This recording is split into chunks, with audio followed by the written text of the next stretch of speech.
Hi friends, तर आज आपण बनवतोय मच्छीची थाळी। त्यासाठी ना आपण एक वाटण तयार करतोय रशासाठी।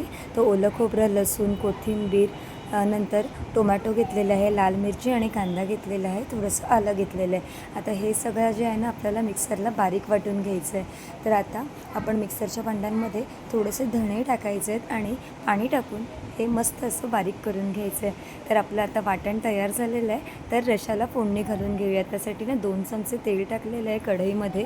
त्यामध्ये कढीपत्ता, लसूण ठेचलेलं आहे आणि मस्त असं परतून झालं की हळद, लाल तिखट टाकायचं आहे आणि आता मस्त असं परतून घ्यायचं आहे। तर आता जे तयार केलेलं वाटण जे आहे ना ते टाकायचं आहे आणि तेल सुटेपर्यंत छान असं परतून घ्यायचं आहे। आता कारलीचे जे तुकडे होते ते टाकायचे आहेत आणि थोडंसं 2 मिनटं हलवून घ्यायचं आहे।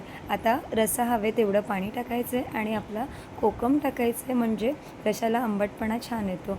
आता चवीपुरतं मीठ टाकायचं आणि एक छान अशी उकळ काढून द्यायची। 5 मिनटं हा रस्सा शिजू द्यायचा आहे। आपला कारलीचा रस्सा तयार आहे। आता मी भाकरी टाकते आणि बोंबील मॅरिनेट करून घेतलेले आहेत। आता भाकरीसाठी तांदळाचं पीठ घेतलेलं आहे, ते छान असं मळून झालं की आपण भाकरी तयार करून घेतो आहे। एक एक करून मी अशा 4 भाकऱ्या तयार केलेल्या आहेत। तर आता भाकरी छान अशी थापून घेऊयात। मला पाण्यावरच्या भाकऱ्या जमत नाही आहेत तर मी पिठावरच्याच करते। तर आता माझी एक भाकरी छान अशी थापून झालेली आहे। थोडंसं ओल्या हाताने पाणी लावून घ्यायचं आहे भाकरीला, तोपर्यंत दुसरी भाकरी थापून घेते। अशा पद्धतीने भाकरी रेडी झालेली आहे।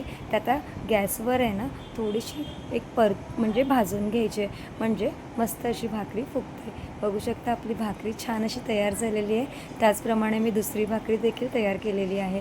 आता आपण भात लावूयात। त्यासाठी तांदूळ घेतलेले आहे, स्वच्छ असे धुवून झाले 3-4 वेळ की आपण कुकरला लावून घेऊयात। आता आपण बोंबील तळून घेऊयात। त्यासाठी रवा आणि तांदळाचं पीठ घेतलेलं आहे आणि मॅरिनेट केलेले जे बोंबील होते ते आपण तव्यावर तेलामध्ये सोडलेले आहेत। आता दोन्ही साईडने एकदम कुरकुरीत असे परतून घ्यायचे आहेत। आपलं बोंबील मस्त असे रेडी झालेले आहेत। बघू शकता कुरकुरीत असे बोंबील फ्राय रेडी आहे।